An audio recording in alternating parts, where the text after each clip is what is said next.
आज प्रकाश पाइब मैट्रिक परीक्षा फल।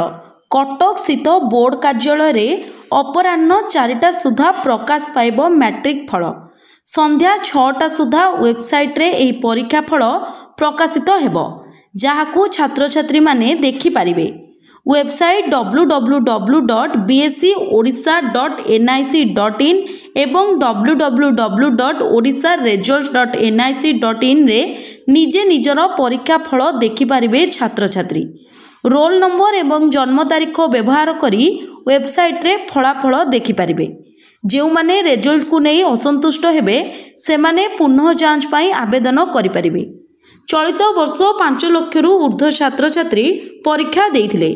प्रश्नपत्र लीक और कॉपी रोकिबाकू बोर्ड पक्षरु प्रथम थर पाई क्यूआर कोड दिया जाइतिला। ता सह परीक्षा केन्द्र रे सीसीटीवी रो व्यवस्था मध्य करा जाइतिला।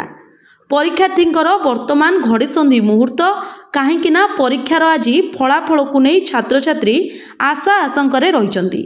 संध्या 6टा परे छात्र छात्री माने वेबसाइट रे परीक्षा फल पाई परिबे। Bureau report, public media.